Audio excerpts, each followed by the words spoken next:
Let's get it started. Let's get it started in here. Let's get it started. Let's get it started in here. Yeah. The views expressed by J. Michael McCoy are the views of the hosts and guests of Max World Live, and not necessarily the views of Webcast One Live, its staff, its management, the cleaning crew, Dave the electric guy, the guy who cleans the skywalk, the woman who brought in the cookies, the management staff of Hubble Real Estate, the parking lot attendant at Keck Parking, the wait staff over at Miss Kitty's, the coffee crew at Frederick's, the man in the street corner willing to work for food, Rob Spearman, Max Crab, or anyone else of sound mind. Should you be offended, provoked, intimidated, shocked, confused, or just made to think independently, log on to MaxWorldLive.com right now. It's your voice we want to hear in Max World. And now, live from the palatial studios of Webcast One Live, your host, J. Michael McCoy. Thank you, Michael Libby. Good afternoon. We're going to date this show because some of the information that we're going to share with you today is time sensitive. It is the 12th day of May in the Lord's year of 2015. I'm J. Michael McCoy. Thanks for listening. I love my job. I couldn't do it without you right here on The Truth 99.3. I know many of you are anticipating our expanded coverage and signal. We thank you for your patience. It is, if I tried to explain it to you technically, it would be, Tom, it's kind of like when you walk into your gold vault and you've got the 100-pound gold bars and you got the 200-pound gold bars. Now, you can probably move those 100-pound gold bars by just telling your wife, come in and move them 100-pound gold bars. But when it comes to moving, well, you know what I mean. Technically, it's just so difficult. But we have our studios are almost completed at the Merle Mall Towers. Talk to me like I'm a 6-year-old. The furniture's in. The walls have been painted. The green walls are painted. And now we're just waiting to hang a 3-bay antenna off a 300-foot stick in Madrid. How's that for 6 years old? I can understand that. All right. And but Chris Roloff and Mike Carbone and Stu, those guys are doing a great job. And I don't know when it's going to happen. I thought it would happen sometime in July, and I think it's going to be before that now. They're kind of ahead schedule. Okay. All right, Steve good. Dace has moved to the 3 to 5 o'clock hour in the afternoon. He follows us live here on 99.3. That's interesting that he's into his second week, and shortly we'll be leaving another local station where he's delayed broadcast. Yep. Nobody's firebombed the station. I haven't gotten any bomb threats or anything because of Steve yet. You know, it's interesting that I got a promotion, a sales promotion, wanted me to do some advertising. I forwarded it to you, and they were bragging about Steve Dace being one of their cornerstones. And at the other station. At Brand X, as Van likes to call it. All right, let me introduce you to our special guest today, Doug Gross, who's just a great guy. I've always had a lot of respect for him. He's a lawyer. Other than that, yeah. No, you're one of the good guys, though. His claim to fame is that he's a wonderful father and he's a wonderful husband. He loves Jesus. He, for a stint, was Governor Branstad's chief of staff. When? In the 80s. In the 80s. That dates me. And him. And also ran for governor himself at one time. And you don't have to admit to this, but I would say that you are you're a person of influence in the Republican Party, in circles of narrative. You would be a kingmaker. I don't think so. Well, that's okay. I think so. The last statement, I think, caught him up, but I think he would admit that he is a person of some influence, as we all are, I guess, to some degree. He's looked up to and respected in Republican ranks. Yeah. He was our nominee back in 2000 when 2002. When Vilsack took the piece. So I mean, you are looked at as somebody that is in the know, and you do keep up very well. I mean, you've got a very successful law practice, but at the same point, you keep your hand on the pulse of the Iowa and national politics. I like the first things that Max said the best, which is about the family. And, of course. Yeah, you're a good family man. And that's But I just realized, so I have you to blame for Vilsack. No, you have Jim Ross Lightfoot to blame for Vilsack. Oh, that's right, because he ran as an independent. He was running for re-election when I ran against him. He actually was first elected in 1998 when Jim Ross Lightfoot was our nominee and got beat. Oh, yeah. And then I Bill had Sack ran forgotten for re-election that. in 2002, and I ran against him, and he defeated me. But he was an incumbent at that time. He was an incumbent already. Yeah, I was thinking that you had run against him when he'd first No. come out of the chute, but it was Ross Lightfoot. That was Jim Ross Lightfoot. And that was a horrible campaign That was- where that his was wife one where we finally threw took it- over and threw off the people, and it just went downhill from Yeah, it there was because not he had the good. lead. Jim was in the lead all the way till the very, very substantial margin, sort of kicked that away. I'd Now, that forgotten should never have happened. I've forgotten that. Yeah, that's a shame. All right, now, on full disclosure, have you been hired by or are you in favor of a single presidential candidate at this point? No. All right, so it's fair to say we have a somewhat unbiased Doug Gross. Yeah, absolutely. All right. I'm interested in making sure we have somebody good to replace Barack Obama with. Well, that wouldn't that- be tough. The bar is low. The bar's low on that one. But Let's it's really elevate it a little essential bit. that we get somebody really good because there's a lot to clean up. Absolutely. We A lot couldn't to agree fix. more. All right, I know you've got a lot of questions. I do want to tell you, and Tom, you know this. I didn't say this to you, Doug. This may be the most important set of documents right now in front of anybody in the state of Iowa. What is it, Mac? This is the transcript, the actual word-by-word transcript from the 10th Annual Governors Conference on the LGBT youth. Oh, my. And you're not going to believe it. Really? Yeah. There are 12-year-old kids there that couldn't get into a PG-rated movie. Yeah. And this is X-rated stuff. And if you want to talk about it later, we can. But the big show, as I've told people, is going to be on Friday. Friday is when I'm going to You're expose going to really it. expose it. Yeah. Who And sponsors that thing? Well, I want to ask you that question. I can tell because you. it's still called the governor's. I know. Well, that was But- started. but Wasn't he- it started but- during Vilsack's Yes. administration? Yeah, and Culver embraced it. Yeah. But the governor's office now says, because I know a fella that child was in this thing, went and raised Cain, and they claim that they had nothing to do with it, even though the governor's name is still on it. Now, do you know any different? I do. don't. Mac knows. I don't. Okay. It is run by iowasafeschools.org, and the director is a Nate Monson, Monson, and I have invited him to be a part of a radio program anytime he wants to. Interesting. But it's Iowa Safe I Schools. wonder who. that does Why it. wouldn't the it'd be governor- interesting to see who funds it. Well, why wouldn't the governor get his name off of it if it's half as outrageous as what I hear secondhand it was? I have heard some secondhand too. I haven't seen what Mac's got in his hands, but I have heard some pretty outrageous stuff. Wouldn't the governor At some- demand to get out of I there? would think at some point you just say, "Hey, I'm not going to attach the name of the office to this." Yeah. Well, now let's and I got to be careful because I really care about Governor Branstad. Governor Branstad was my father-in-law's tax guy way back in Lake Really? Mills. Governor Branstad will still walk up to me and say, "How's your mother-in-law doing?" Now, Oh, he probably nice. doesn't realize that my mother-in-law just passed away, but he's always been so nice. But how do I say this? Governor Branstad is a Catholic. So am I. Well, so is So Doug. don't be down on Catholics. A now. lot, I'm a well, Catholic what- too, Mac. there's All a right. lot of conservative Catholics. Are you going to Plenty. say this is a liberalism that soaked all the way through Catholicism? What do you mean, Catholicism? I mean, our theology is about traditional marriage in a big understand. way. Yeah. Well, I abortion. assume that's not what that's about. Abortion is Yes. another plank that they've held pretty strong with. Absolutely. What are you saying? Because Branstad is a Catholic, he's soft on this stuff? I think Catholics themselves are soft on this. And Really? Why do you say that, you Mac? you can take me on Man, on why that. do you say that? Because Catholics are traditionally liberal in their voting. They're very open to, and I'm not being critical. I'm just giving what I that's think are the fine, facts. I fine. love Catholics. I'm Episcopalian, so I'm just a little bit off of you guys. Yeah, you're with the king. Yeah. I consider Catholics to be one that don't vote their religion. We would never have legalized abortion in this country. Gay marriage would never have gotten as far as it did. Why don't we have a pope that comes out and says, "Whoa, quit putting things in my mouth"? Marriage is between a man and a woman, and it'll always be that way in the Catholic Church. And abortion is absolutely a sin, and any Catholic member who chooses to have it needs to be forgiven for murder. I think you have Catholic popes who have been very strong on both those issues and been criticized harshly for doing so. And Catholics aren't liberal by definition. On social issues, Catholics are quite conservative, Mac, and that's been, I've been a Catholic my whole life. They're quite conservative. They're a strong believer in the pro-life position, very strong.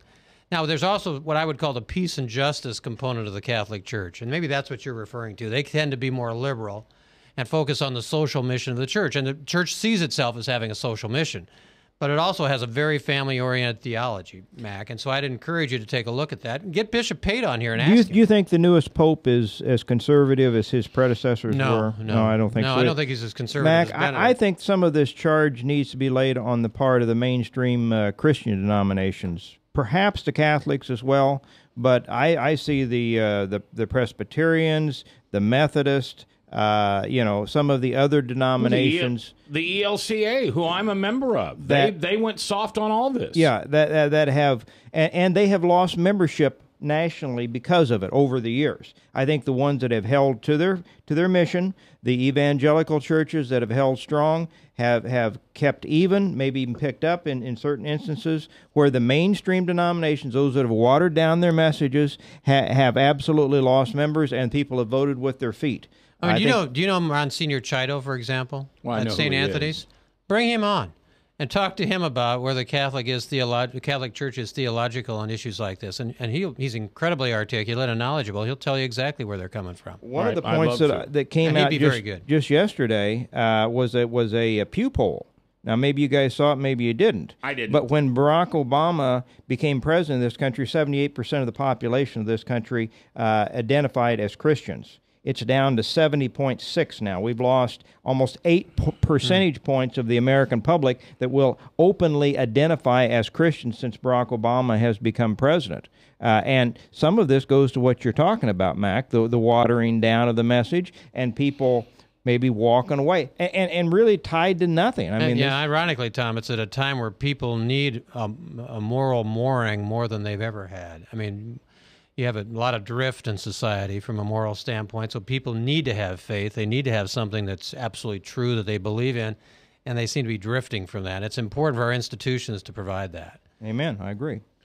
All right, our guest today, again, Doug Gross, attorney, father, husband, leader in the Republican Party here in the state of Iowa. And, Tom, I know you've got some questions. We've still got about 3 minutes for a break. Why don't you go ahead with some questions? Well, one of the things that Mac and I participated in recently, the Iowa Faith and Freedom event. Now, did you get to that one? I was not. I was out of town. That's right. You were doing some field work, I think. I was actually calving. I was bringing new life into the world. But we had 9 candidates, and we won't have time to go through some of my questions in regards. But one of the ones that we had a chance to do a kind of a private meet and greet with was one that hasn't been talked about much, a guy named Bobby Jindal, governor down there in Louisiana. And I would say, just from an objective standpoint, he gave one of the most rousing talks of the 9 that were given.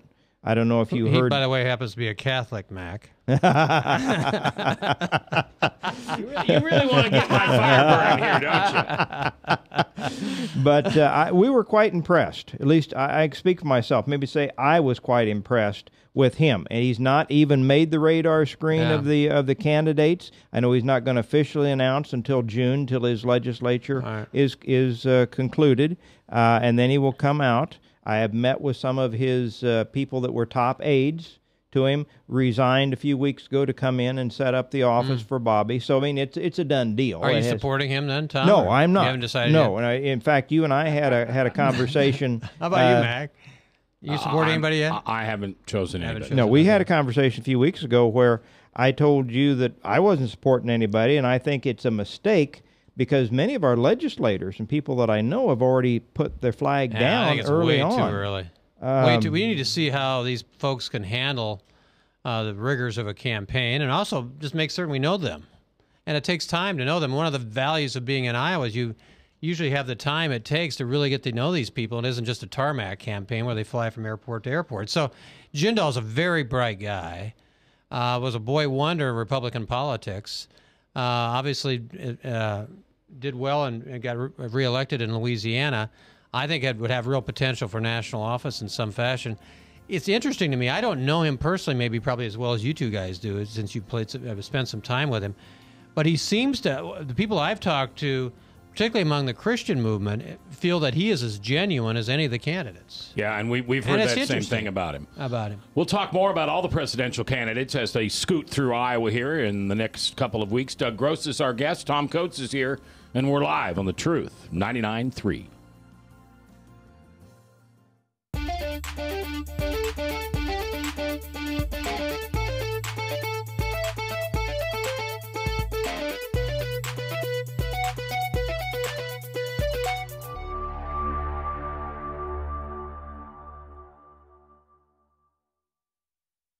Hey, psst. Let me let you in on a little secret. You ready? Always try to do business with people, not places. Especially if you seek honest Christian business people. And when it comes to my car, I really need to trust who's working on it. Now, my family is so blessed. A few years ago, we found a family-owned automobile repair shop that operates as a Christian business also. Open, honest, reliable, trustworthy. It's AMCO on Hickman Road in front of Kmart, and it's a family-owned Christian operating business. This family treats your car as if it was their car. Everything from oil changes to transmission repair and everything in between. So the next time you feel the need to be at peace with your choice of who you can trust with your car, give AMCO on Hickman a chance to serve you. And tell them Max sent you.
Credit cards are like grandkids. They love you, sometimes get out of control, and it's fun to get a new one. Who can stop them from piling on? Hi, I'm Tom Coates with Consumer Credit of Des Moines. At the end of the day, you can return the grandkids, but you're stuck paying off bad credit card debt. We'll help you put the fun back into using credit cards responsibly. Right, kids? Yeah! If you need help getting credit cards off your back, call Consumer Credit of Des Moines. From the RE/MAX Real Estate Concept Studios, this is Webcast One Live.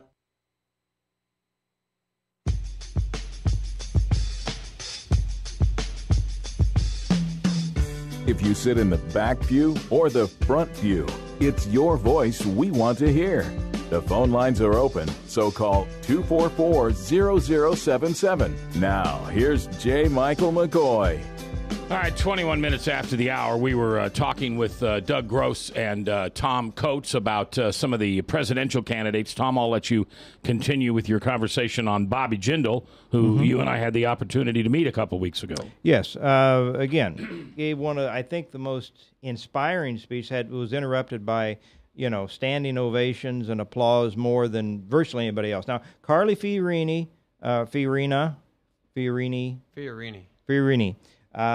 She's probably got to work on that name. Yeah, maybe. But probably gave the second best talk, and I think she had a stumbling start because of the microphone issue.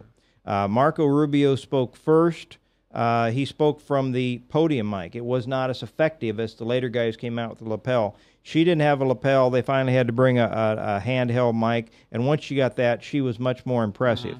Now, I don't think she's going to be in it for the long haul, but perhaps a role in a future Republican administration looks good. I wanted to get your thoughts on the candidates either declared or likely that you see at this point? You mentioned Bobby Jindal perhaps being one of the most authentic Christian candidates. I think so. I believe that to be true. Yeah, I think that's right. Who else do you see, and what else strikes you about the early field? Okay, well, I mean, these are people who are either declared or likely to declare.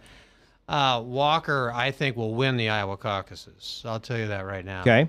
I think he's from Iowa originally. He was born here. Mention that. Clearly from the Midwest. Seems to have a good sense for what it takes to appeal to a Midwestern audience, and has the ability, it seems to me, to gather votes from all segments of the party, everything from the Christian right all the way to moderates who, frankly, respect what he did with regard to dealing with the unions in Wisconsin.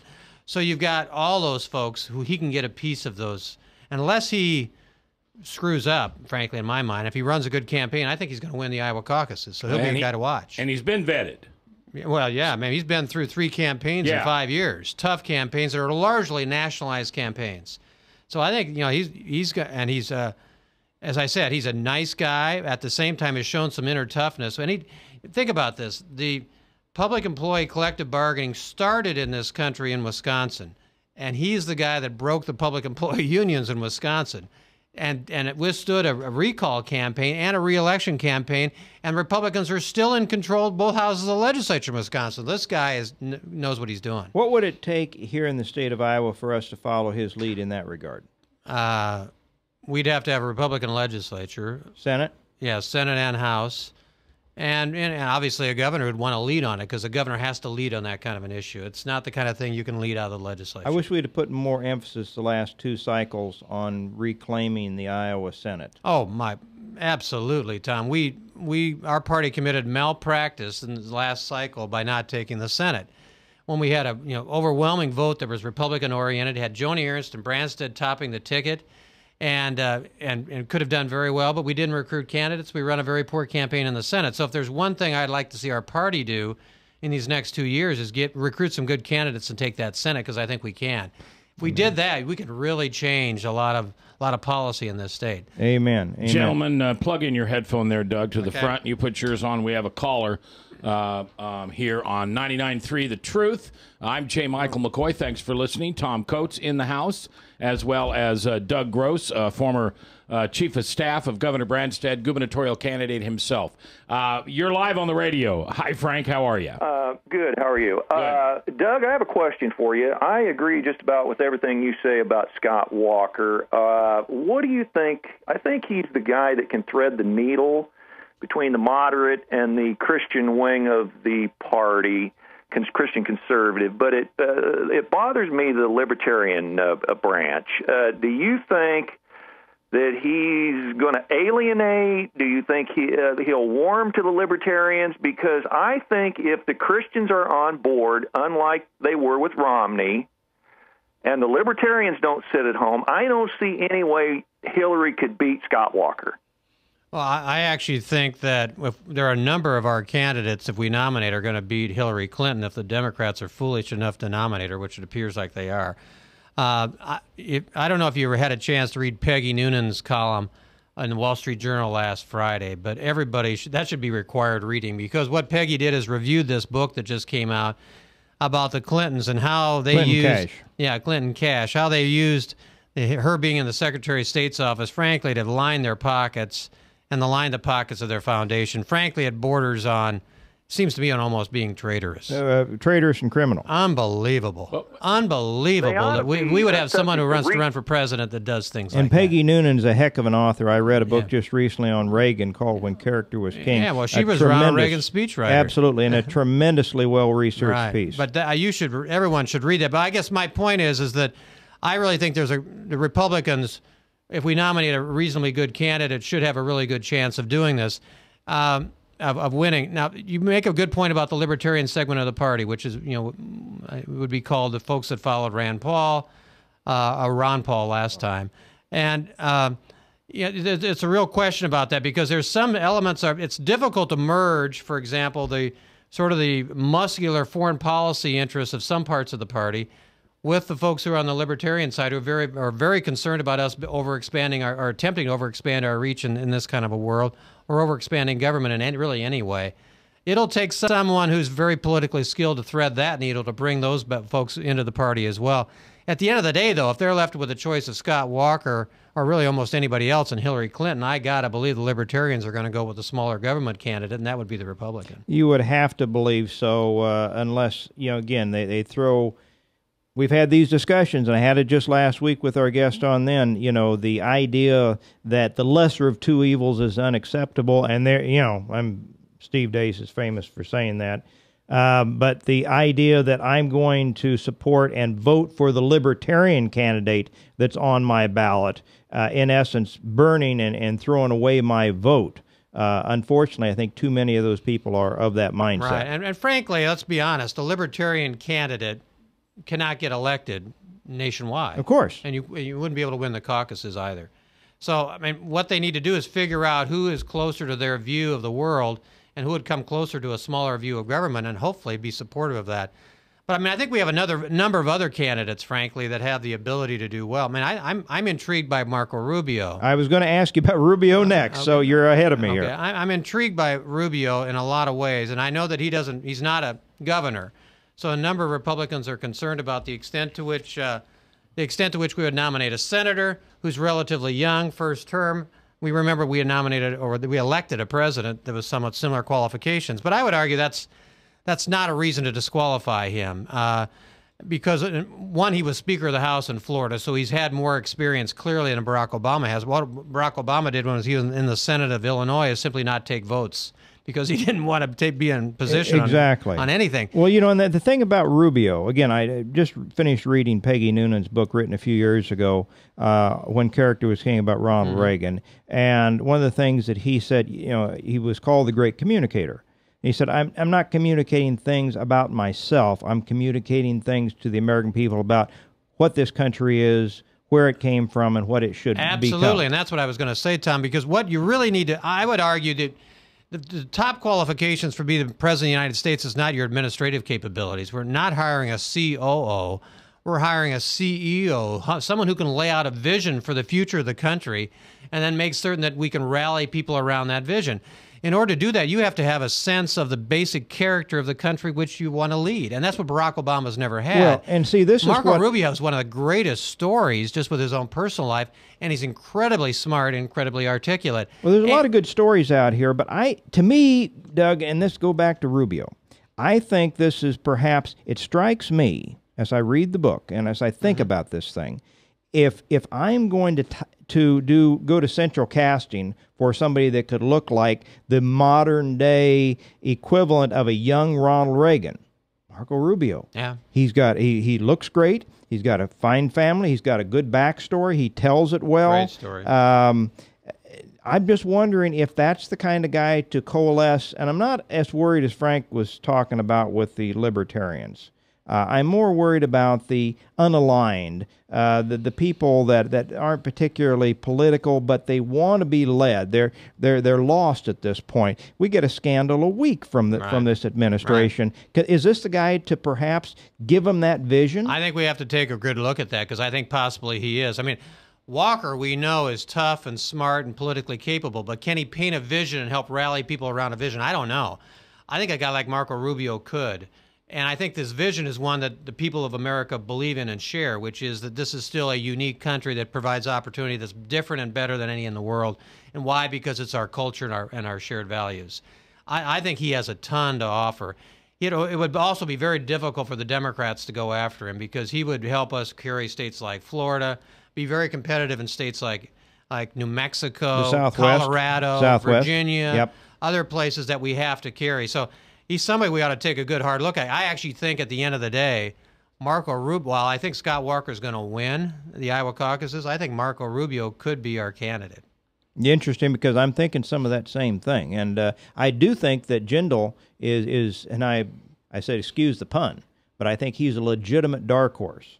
He's off the radar screen. They're shooting. We left that event a few weeks ago, Mac, and they were already pillaring Marco Rubio and Scott Walker because they assume that they're and nobody's picking on Jindal at this point because he's off the radar screen right now. The key for guys like Jindal, and I think Ted Cruz, for example, can do well in Iowa. He's a very smart guy, very capable guy. The key for them is how well can they organize. And you don't have to do that in the public atmosphere. You just need to work and go to some living rooms and visit with folks and make sure they understand where you're coming from. And you can do surprisingly well. Look at Rick Santorum. Nobody would have thought Santorum would have done as well as he did last time. And he shouldn't have, but he went to all 99 counties and really worked it like the tortoise.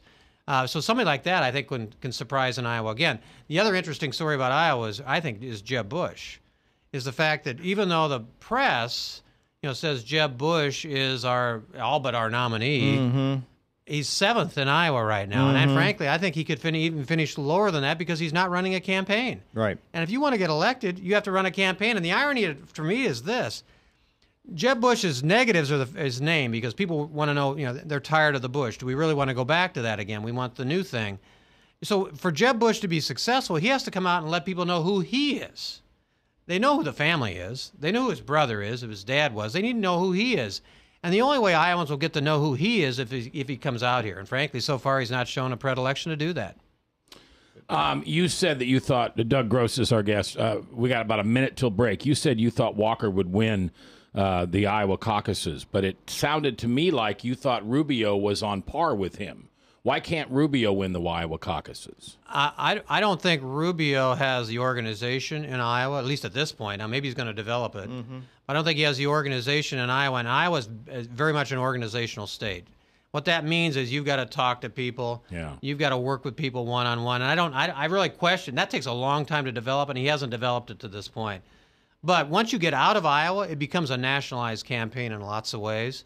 And that's where I think he could do particularly well. Do you have to turn up in the top at least 4 to 5? I mean, and Yeah, I understand that what happened with McCain, and Yeah. that's a different matter. And I think maybe that's Jeb Bush's strategy. I don't know. I think that's a huge mistake on his part. Well, I think it Because is. if he finishes 7th in Iowa, or whatever it is, anything out of the top 3 in Iowa, Jeb Bush is mortally wounded.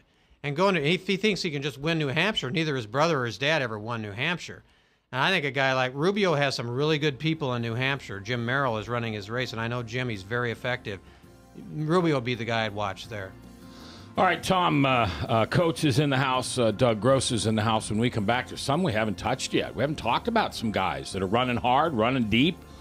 Pockets are getting lined. Let's talk about that. And later, our favorite girl in the world, Hillary. How's she doing in Iowa? Next. From the RE/MAX Real Estate Concept Studios, this is Webcast One Live. I'm Brian Leach, owner of Service Legends, and my position is Chief Talent Officer. I'm Nicholas Wonderscheid. I am Bernie Hobbs, And I'm the Service Manager. Marketing Director and Client Relations Manager.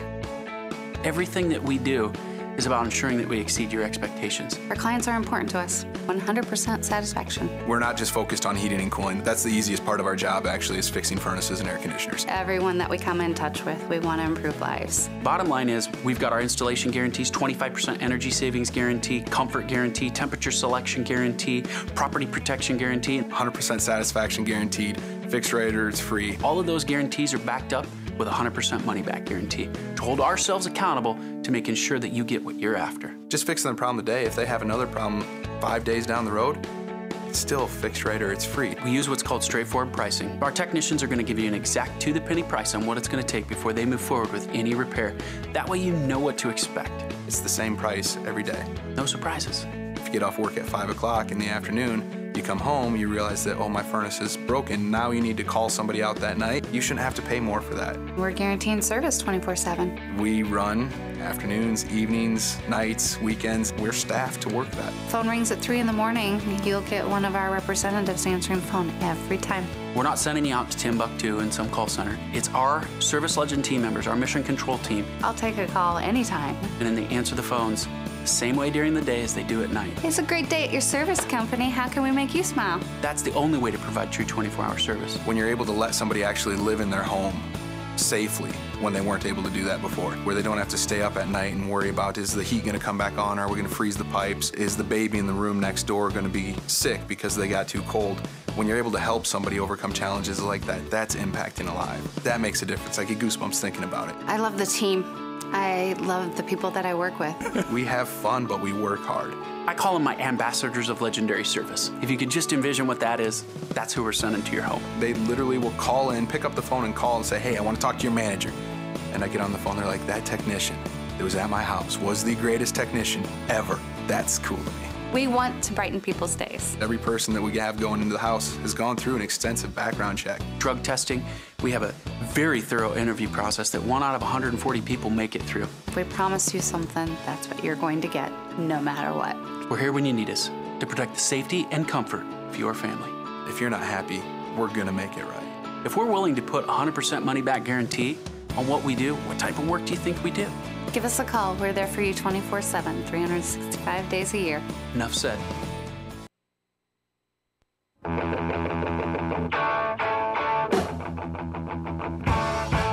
If you sit in the back pew or the front pew, it's your voice we want to hear. The phone lines are open, so call 244-0077. Now, here's J. Michael McCoy. All right, 22 minutes for the top of the hour, Salem Radio Network News, and then Steve Deace Live from 3 to 5 this afternoon. If you're looking for Michael Mudloff, he is now in the Paul Harvey position, high noon, here on KTIA. 1 o'clock is Ask Dr. Brown, 2 o'clock is Tom and I, and then 3 to 5, Steve Deace Live. How about Huckabee? I mean, you asked me earlier who my guy would be. Yeah. My guy would be Huckabee, and I'm just shocked that he doesn't. He seems to be spinning in tires in deep snow. Well, yeah, I don't see Huckabee doing it again in Iowa. No. And in some respect, he's a really engaging guy, as we all know. On social conservatives, is about as true blue as you can be on those issues. I'm concerned about him on economic issues. I don't like his economic record. He was a tax raiser and he was a spender. He's also against things like he came out against the TPA, our Trans-Pacific Partnership Agreement, TPP. I'm concerned about where he is on some of those issues. But fundamentally, I think there's another thing going on here. I think those are good points, though. Historically, the Democratic Party was always the party that wanted the new thing. And the Republican Party just ordained or crowned somebody whose turn it was. Yeah, next That's in. changed. Yeah. Now they're doing the coronation with Hillary, it appears, and we want the new thing. Our party is more vibrant, more dynamic than they are. And I don't see us going back to Santorum or Huckabee. I agree. Or anybody that we considered in the past. It's going to have to be somebody new. I have made a prediction, Doug, and I want to get your take on it because you're much more knowledgeable about some of these things than I. But I made a prediction that there is animosity between the Obamas and the Clintons. There is. Has been forever.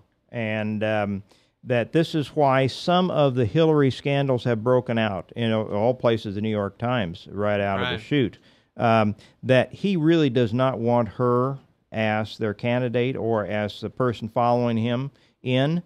It would take away some of the limelight that he wants to enjoy. You could argue about why, but I don't think he does. And that for that reason, the media that is loyal to the Obamas, and they have been extremely loyal, you can't touch them with anything, no matter how bad it is, that they will go quietly about submarining Hillary, and that at some point she steps out. She can claim health reasons, she can claim any number of things, but she steps out, and then somebody like an Elizabeth Warren, who was a mentor to Barack Obama for years, the originator of the CFPB and now a Massachusetts U.S. Senator, comes in as the knight on the shining horse to save the party because Hillary's dropped out, and Obama pushes his full support behind her. What do you think about that scenario? Am I just way off base, or I think you're right and wrong. I think you're right with regard to the fact that there's no love lost between the Obamas and Clintons at all. And that I don't know that Obama's going to go out of his way to protect Hillary. And think about this. When she was his Secretary of State, she had her own private email server in violation of that administration's policies. And the agreement she signed with him. Right. And so they can do a lot to damage her, and I think they will, whether they say they are intentionally doing it or not. So think about this. 4 years ago, or 3.5 years ago, when Obama was getting ready for re-election, Bill Clinton convened a group of their key Clinton people with Hillary and to try to talk her into running against him when he was an incumbent president. Bill led that charge. Okay, so they would definitely do that. Where I think you're not right, Tom, is I think you could do anything and she'll still run. You cannot sate the ambition of the Clintons. Okay. And they absolutely believe it's her right to be president of the United States. Entitlement. Absolutely entitled. And they don't think that any scandal will ever derail her. Because look at Bill. Look at the history of Bill. Scandal after scandal after scandal. We were bringing the backyards and the junkyards of Arkansas into the White House. There's no question about that. The very day he was leaving office, they were stealing computers and silverware. We could run litany of the scandals and be here till tomorrow at this time. And I don't think they think they're Bill ever is touchable. not Hillary. Hillary is a separate entity. Not only have they had a loveless, estranged relationship for decades, she does not have his skills. She doesn't have his political skills, but she's tougher even than he is. Well, okay, and you have to be tough to withstand this. But you have to be somewhat likable. He was a likable rogue that many of the American people like. like. The economy she is not likable. And Newt Gingrich and Bob Dole helped make the economy pretty strong back in the 90s with what they did with balancing the budget. Well, that's exactly right. You overlook a lot of things when you've got a strong economy. Right. Mac, you wanted to throw something in about Hillary? Well, yeah, for the next 10 days. I guess I'm just, what's the word I want? Naive. Because I just can't. No, you're not naive, Mac. Well, I just can't believe that our media, even if they lean left, lean is the operative word. And I'm not talking about MSNBC. Yeah. I'm talking about the big three. Yeah. All right. Why is this whole thing with the email, with the amount of money they've received? It seems to me that there are absolute links. And if these links were on our side of the fence, we'd be done. We'd be toast in a heartbeat. And it's just because the media. They're corrupt. Well, I think they're getting frustrated. I hate to bring up Peggy Noonan again, but Peggy Noonan also wrote a really good column about Hillary. I think it's been the same column where she basically says Bill and Hillary are Bonnie and Clyde of American politics. Right. They're the friendly rogues who robbed the bank, and yet they're extolled as heroes. Yeah. Okay? And they go on to rob another one. That's who Bill and Hillary Clinton are of American politics. They're not. It's not news anymore that they're involved in scandals, Mac, because they're involved in them all the time. It's not new anymore. It's what you expect from them. I think, and that's kind of what the media, how the media is treating them. But it's I think amazing the media is getting a little frustrated now. They've been following Hillary for weeks, and she won't answer any questions. Yeah. I think they're going to get tired of her, and I think they could. And Bill. In spite of his efforts recently, I don't know, maybe he's just gotten old and lost his step, but his defense of the position of the Clinton Foundation and his six-figure speech. It was like Al Gore. Yeah, so he probably... he's making like $750,000 a speech. I mean, unbelievable. In Russia? $500,000 in Russia? Unbelievable. But anyway, I'm just telling you, despite all that, which appalls me, I can't believe it, frankly, when I read it, she'll be their nominee. But isn't that a good thing for us? I think so. Well, I think so too. And I'm not saying I want her. Too. I'm not saying I want her out of there, Doug. But I'm saying I think there's still a good chance that she steps out and gives some lame excuse because it rises to such a level that she can't handle it. She won't. I mean, this guy was her husband was impeached, and he was finished up. Okay, and all right, you're and probably he still right. was over 60% in popularity after being impeached. All right, maybe I'm just putting too much logic to what would be a normal situation. Now, I think if Elizabeth Warren wanted to do something, she'd be smart to run in Iowa because there's no excitement among Democrats for Hillary Clinton. No. There just isn't. There's no energy. And there's a strong populist streak among Democrats in Iowa, very strong. And she could rally against the big banks as well as anybody. I think she would win the Iowa caucuses if she were to run. You know who else I think could win the Iowa caucuses? Michelle Obama. Oh, yeah, probably in a heartbeat.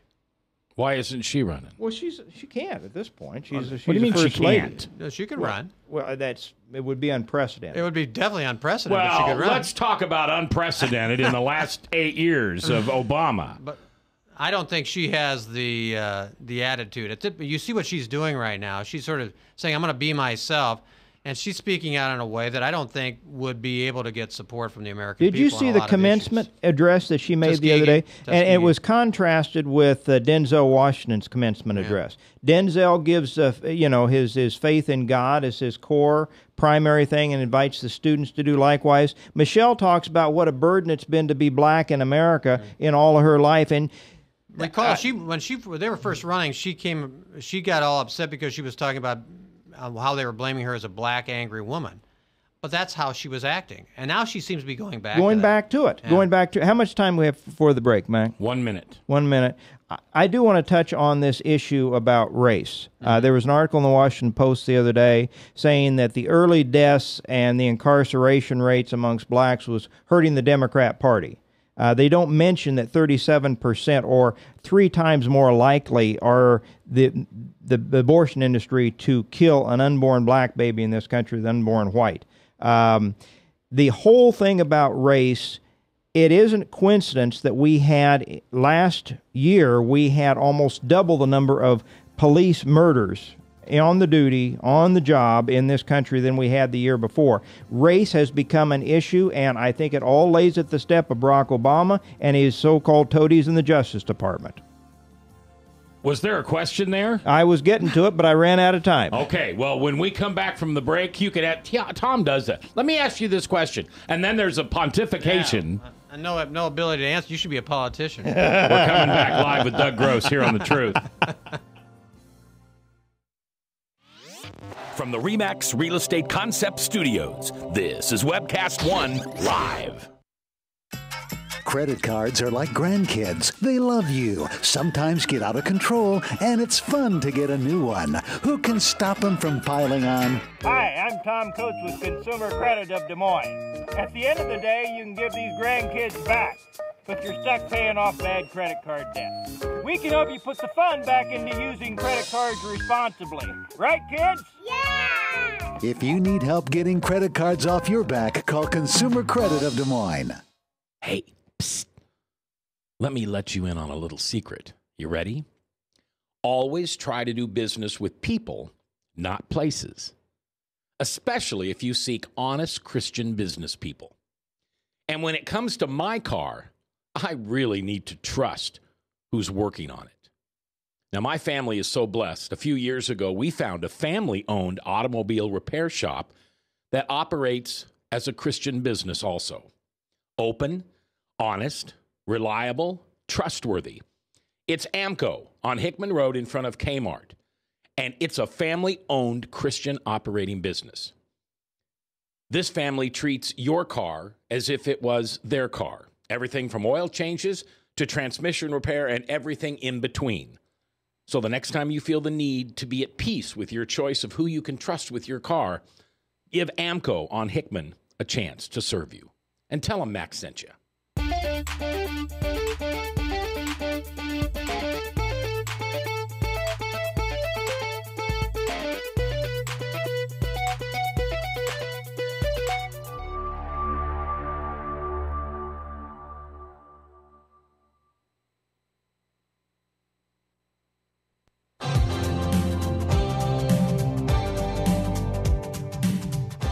If you sit in the back pew or the front pew, it's your voice we want to hear.